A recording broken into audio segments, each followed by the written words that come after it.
Hi hello welcome to Maha and Bharat channel. எல்லோரும் எப்படி இருக்கீங்க? எல்லோரும் நல்லா இருக்கீங்கன்னு நம்புகிறோம். நாங்களும் இங்கே நல்லா இருக்கோம். இன்றைக்கி வந்துட்டு சத்து மாவு எப்படி பண்ணுறதுன்னுட்டு வீட்லேயே பரத் கொஞ்சம் யானம் ரொம்ப நெளிஞ்சினே போயின்னு இருக்கான். அவனுக்கு கொஞ்சம் சக்தி வரட்டோன்னுட்டு பண்ணின்னு இருக்கேன். அதுக்கு முதல்ல நான் கெவுரு இங்கே பாருங்கள், கெவுரு போட்டிருக்கேன். நல்லா சுத்தம் பண்ணி கெவுரு போட்டு வச்சுருக்கேன். 1 kg கெவுரு எடுத்திருக்கேன். அதுக்கு ஒரு 1/2 kg கோதுமை பாருங்கள், நல்லா சுத்தம் பண்ண கோதுமை போடுறேன்.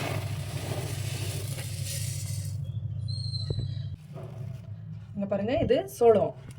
இது வந்து மக்காச்சோளம் இல்லைங்க, இது வந்து நார்த் இந்தியாவில் வெளியே இல்லைங்களா. இது ரொம்பவே சக்தி, இது ஜாஸ்தி. இது ஒரு 1/2 kg மேலே போடுறேன் நான். இது அவ்வளோதான், எல்லாம் க்ளீன் பண்ணி வச்சுருக்கேன். அதனால தான் நான் அப்படியே சேர்த்துன்னு இருக்கேன். வந்து பாருங்கள், சோயாபீன். இது சோயாபீனும் அவ்வளோதான், ரொம்ப ஹெல்த்தி, உங்களுக்கே தெரியும். அதனால் சோயாபீனை டைரெக்டாக நம்ம ஆட் பண்ணிக்கக்கூடாது. இதை நல்லா வறுத்து தான் போடணும் நம்ம. அதனால் நல்லா வறுத்துன்னு இருக்குங்க பாருங்கள். இப்போ இந்த கலர் மாறுற மாதிரி இவ்வளோ வறுத்துக்கினா போதும். இதை நல்லா ஆற வச்சு சேர்த்துக்கலாம். இப்போ இதுக்கு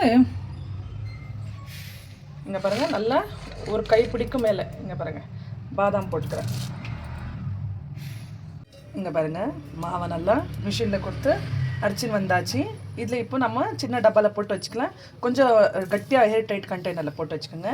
இப்போ பாருங்கள், இதுலேருந்து கொஞ்சம் மாவு எடுத்து கொஞ்சம் தண்ணி ஊற்றி கலக்கிக்க போகிறோம்.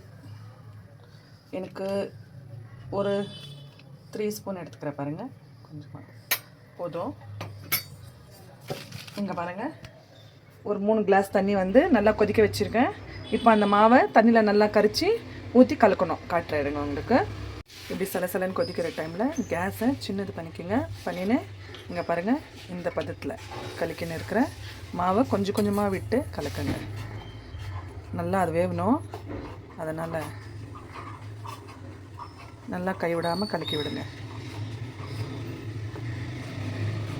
நல்லா வெந்து வந்திருக்கு. நல்லா வேகணும், இல்லைன்னா பசங்களுக்கு ஜீரணம் ஆகாது. இது கூட நீங்கள் காசின பால் ஊற்றி சீனி போட்டுக்கலாம். இல்லை ஹெல்த்தியாக வேணும்னா நாட்டு சக்கரை போட்டுக்கலாம். இல்லை அப்படியே கூட குடிக்கலாம். ரொம்ப ஹெல்த்தி. காத்தால கட்டி பசங்களுக்கு கொடுங்க. நிஜமாகவே ஹெல்த்தியாக ஒரு ட்ரிங்காக இருக்கும் இது. ஓகேங்களா? நீங்களும் ட்ரை பண்ணி பாருங்கள். நன்றி, வணக்கம்.